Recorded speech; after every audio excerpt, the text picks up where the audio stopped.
السلام عليكم ورحمة الله تعالى وبركاته. مرحبا بكم معايا في قناتكم لي سافيغ دو لام. كنتمنى لا فيديو ديال اليوم نال التحسن ديالكم وذوقكم. جيت بغيت نشارك معكم واحد لا غوسيت ديال بان دو مي، اسهل طريقه اللي تقدروا توجدوه بها وما كتطلبش بزاف د الوقت وما فيهش مقادير كثيره، كيف ما عودتكم دائما في الوصفات اللي كنشارك معكم. تبعوا لا فيديو من الاول حتى الاخير، انا اكيده اللي تنجح معكم. عندي هنا 400 غرام ديال الدقيق الكامل، 200 غرام ديال الدقيق الابيض، 400 غرام ديال الحليب الدافئ بيان سور، و10 غرام ديال الملحه، 10 غرام ديال الخميره الفوريه، و10 غرام ديال السكر سنيده، و10 ديال غرام ديال الزبده. هادو هما المقادير اللي غادي نخدموا بهم.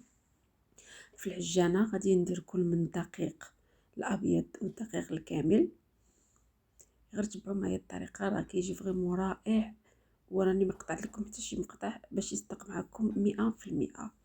الوغ غادي نضيفوا كل من سكر سنيده اللي هو 10 ديال الغرام، غادي نضيفوا الخميره الفوريه حتى هي، غادي نضيفوا الملحه والزبده.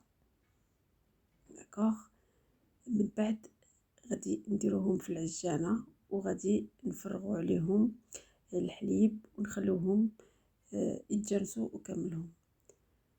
هاد الطريقه سهله وما فيهاش تعقيدات كثيره كيف ما كنشوف لي زوطر بان دو مي. الوغ كيف ما كتشوفوا هنايا فرغت الحليب الدافئ على الخليط. هنا غادي نعجن الخليط حتى يتجانسوا ليا كاملهم، وغادي تشوفوا القوام ديال العجين. كيف ما كتشوفوا معايا هذا هو القوام ديال العجين، كيكون ما رخو ما قاصح، كيكون كيلتصق في الايادي ماشي بزاف بيان سور.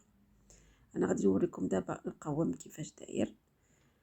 راه فريمون راه كيجي رائع هاد البان دو مي، وغادي ندير لكم دوطخ بان دو مي حتى هما بالزرارع، غادي ندير لكم اشكال اخرى.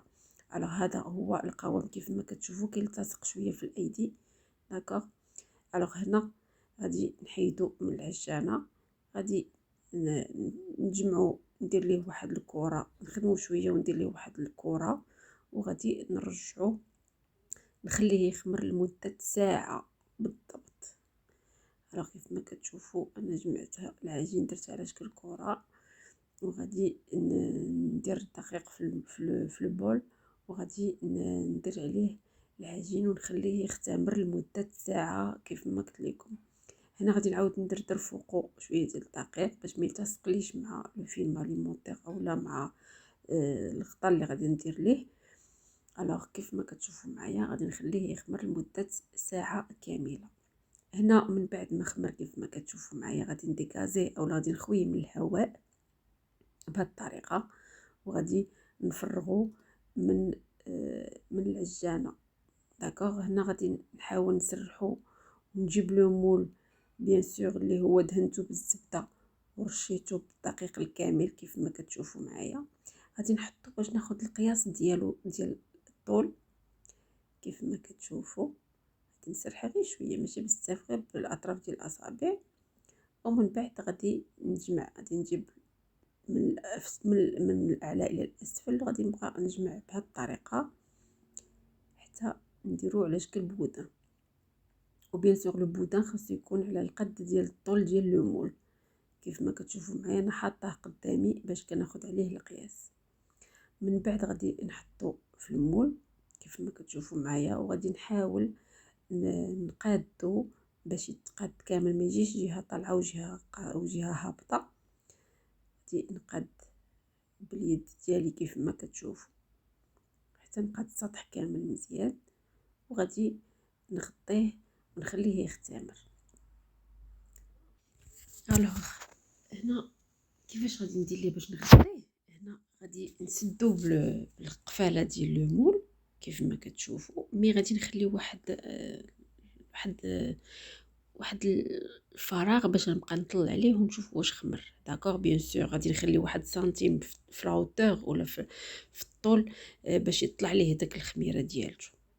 داكوغ، الوغ هنا غادي كيف ما تشوفوا سديتو غير شويه وخليته لمده ساعه ان شاء الله. من بعدها نتوما ملي كتشوفوا ملي خمر ليا انا طليت عليه هكذا لقيتو خمر. دابا غادي نسد عليه وغادي ندخلو الفران على درجه حراره 180 درجه لمده نصف ساعه لا غير.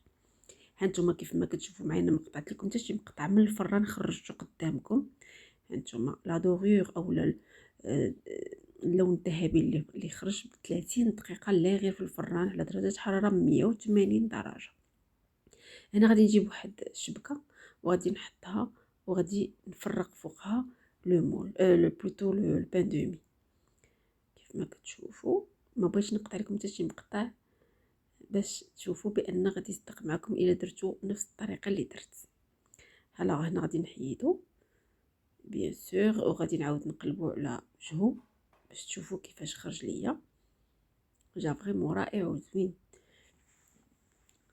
هاد البان دومي ان شاء الله غادي نشارك معكم مقادير اخرى او اشكال اخرى ديال البان دومي اللي كيجي فريمون رائع. كنقدروا نرافقوه في الفطور في الكوتي، كنديروا وجبات للدراري او وجبات لينا نيت حنا وجبات فخي. الوغ هنا غادي نخليه يبات ليله كامله ومن بعد عاد غادي نخرجو باش نقطعو. وهنا قطعته قدامكم باش تشوفوا كيفاش كيكون، ما كيتفرتت ما حتى شي حاجه. فريمون رائع وحتى في اللذه يا سلام. تقدروا ديروا معاه زبده فروماج اللي بغيتيو، كيجي فريمون رائع. تاخذوه في الكوتي، تاخذوه في الفطور، ديروا وجبات سريعه به. فريمون راه كيجي رائع ولذيذ. كنتمنىكم تجربوه وكنتمنى هاد لا فيديو تكون خفيفه على قلبكم وتنال الاستحسان ديالكم. كنتمنىكم تزوروني في انستغرام فيسبوك وشجعوني، وكنتمنى ان شاء الله بحول الله نلقاكم في احسن الاحوال يا ربي في وصفات جديده بحول الله. الى اللقاء.